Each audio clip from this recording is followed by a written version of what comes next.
मैं Charles Darwin आपको ले चलूंगा प्राचीन युगों के रोचक सफर पर। आइए जान लेते हैं आदिम धरती को, इसके विविध जीवन चक्रों को। फिर चलेंगे प्री-कैम्ब्रियन और ऑर्डोविशियन युग में।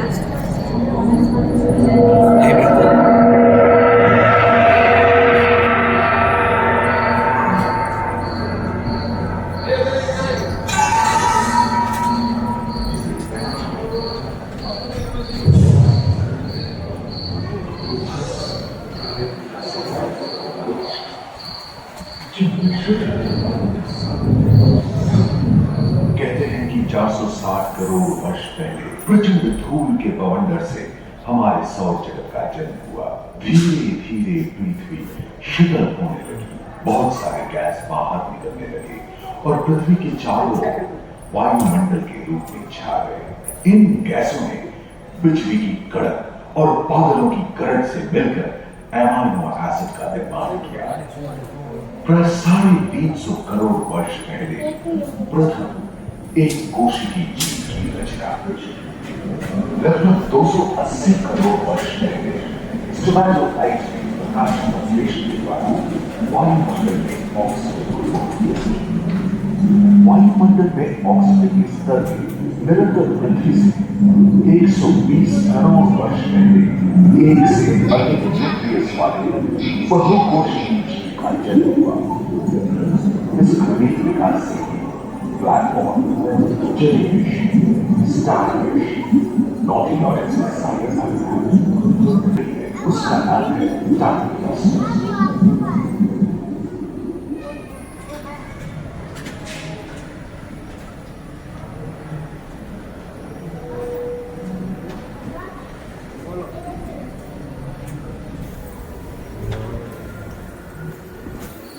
कुछ चंद से चलते हैं तो फिर वर्षन दो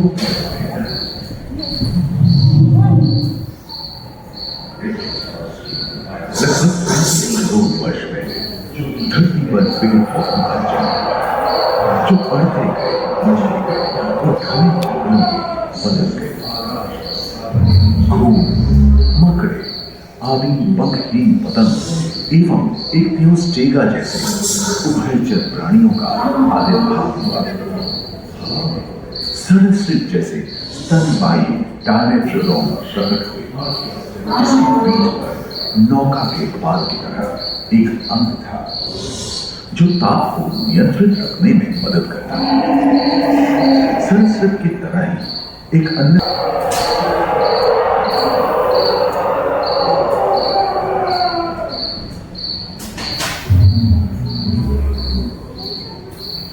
प्राय 1 मीटर तक पंख फैलाने में सक्षम ड्रैगन फ्लाई एवं बिच्छू पृथ्वी के चारों ओर फैल गए थे। धरती में पाए जाने वाले अधिकांश कोयले कार्बोनिफेरस युग के मृत पौधे से उत्पन्न हुए थे, जो कि धरती के अंदर दब गए थे। उन दिनों पृथ्वी के 1/3 हिस्से में एकमात्र महादेश था जिसे पैंजिया कहा जाता था। जलवायु गर्म रहती थी। भूभाग पर प्रागैतिहासिक सरीसृपों का ही शासन था, जिन्होंने शुष्क जलवायु के साथ खुद को ढाल दिया था।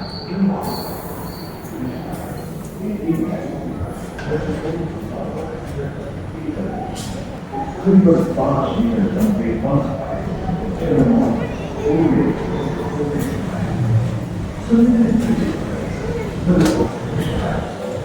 मेंढक, कछुओं और मगरमच्छों का जन्म लगभग 22 करोड़ वर्ष पहले इस धरती पर हुआ था।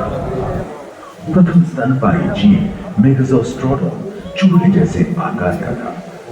प्राचीन सरीसृप समाप्त होने लगे थे और उनकी जगह डायनासोर ने ले लिया था।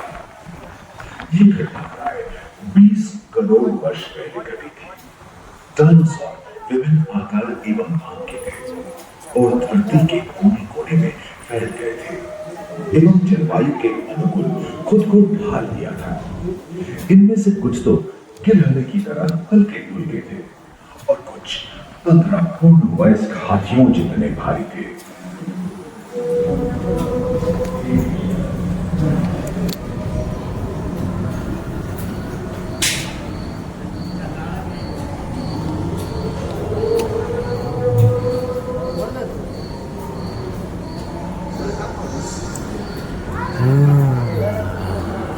कुछ चांद सरसे आकाश और सागर में छाए थे। ब्लूसॉरस समुद्र में थे। अगले 10 करोड़ वर्षों का प्रथम चरण पर डायनासोर के लिए स्वर्णिम युग रहा। जलवायु में नदी की मौजूदगी से पृथ्वी पेड़ पौधों से भर उठी है।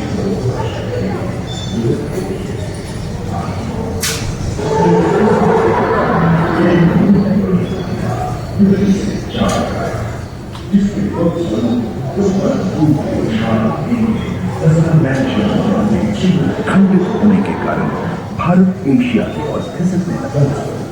विशालकाय महादेशीय प्लेटों में हलचल होने से ज्वालामुखी के रूप में लावा निकलते हैं। इसके फलस्वरूप आए भूकंप से विभिन्न भौगोलिक आकार एवं आकृतियां निर्मित हुई। स्पाइनोसॉरस के नीचे पर नौका के पाल की तरह एक अंग हुआ करता था, जिससे वो अपने शरीर के दाब को नियंत्रित करता था। एवं ओविलाटर जैसे करीबन 5 मीटर लंबे पंख वाले टेरोनॉट उड़ने एवं फिसलने नहीं पाए। सुनने में विचित्र लगे, पर अधिकांश डायनासोर जैसे कि ट्राइसेराटोप्स और एंकिलोसॉरस लॉरेसिया और गोंडवानाथास दो भूखंड महादेश में रूपांतरित हुए एवं समुद्री गर्भ के कठोर रॉकेट्स एवं अन्य पर्वत श्रेणियां निर्मित हुई।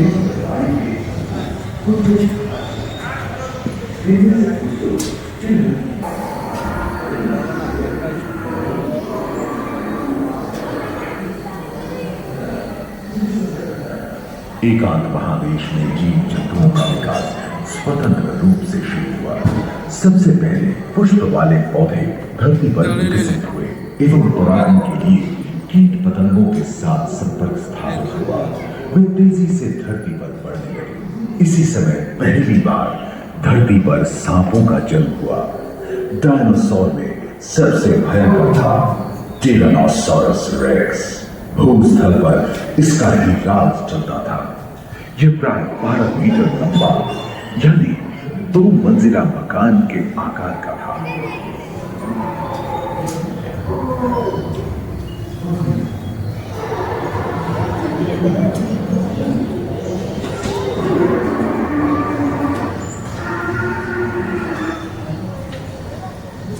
इनके हमले से बचने के लिए एंकिलोसॉरस अपनी पूंछ के मुड़कर का इस्तेमाल करते थे। सभी डायनासोर प्राय 6.5 करोड़ वर्ष पहले विलुप्त हो चुके थे। एक अनुमान के अनुसार एक बहुत बड़ी गुलिका पृथ्वी से जा टकराई, जिसके फलस्वरूप उत्पन्न धूल के विशाल मेघ ने हजारों वर्षों तक सूरज की किरणों को धरती पर पहुंचने से रोक दिया था। फलस्वरूप विशालकाय डायनासोर और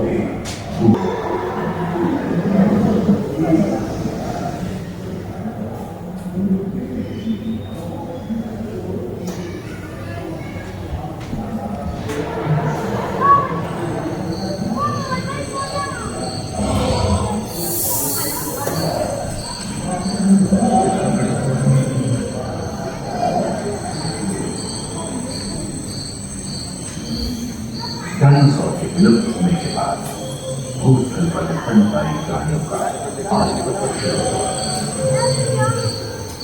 पर्याप्त मात्रा में आहार उपलब्ध होने के कारण छोटे छोटे स्तनपायी प्राणी बड़े आकार में बदल गए।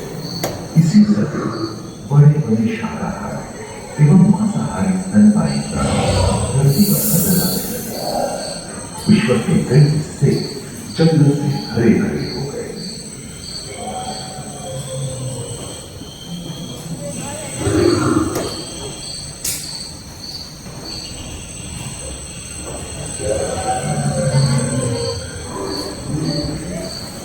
हाथी के पूर्वज डायनोथेरियम और घोड़े के पूर्वज यूहिपस की उत्पत्ति हुई, जो आज के हाथी और घोड़े में रूपांतरित हुए। लेमूर, टर्सियर, जैसे प्राइमेट भी इसी युग में पैदा हुए। खोखले अस्थियों वाले आज के दिनों के पक्षी इन्हीं दिनों जन्मे थे। टाया ट्राइमा जैसे बड़े एवं उड़ने में अक्षम पक्षी उन जगहों में रहते थे जहां मांसाहारी बड़े स्तनपायी प्राणी नहीं मिलते थे। लेकिन एवं बंदरों का जन्म लगभग 1 करोड़ वर्ष पहले हुआ था। इस समय आदि मनुष्यों का आविर्भाव जलवायु में शीतलता आने एवं ध्रुवों पर बर्फ की चादर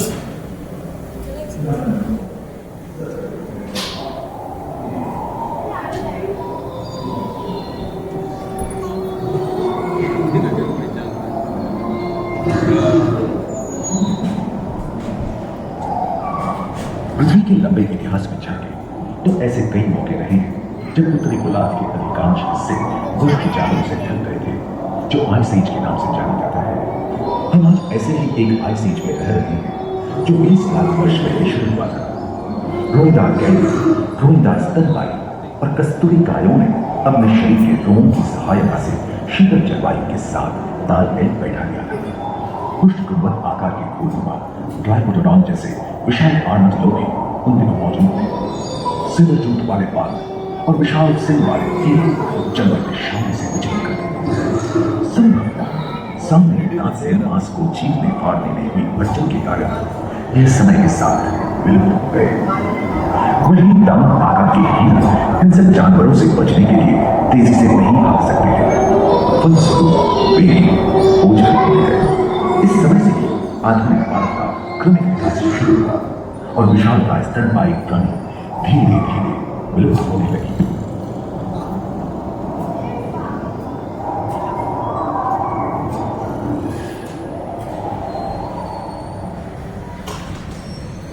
उम्मीद है कि आपको इस खबर में मजा आया होगा। कार्यक्रम में विकसित होकर आपको अन्य रूपों में बदलते हुए दूसरे फ्लोर पर ह्यूमन यूनिवर्सिटी पैनोरमा में मानव की यात्रा और विज्ञान और तकनीक तथा अत्याधुनिक तकनीक की भारतीय विरासत का इसी बहुत से पहले शोध प्रधान अपने अनुभवों को यादगार बनाने के लिए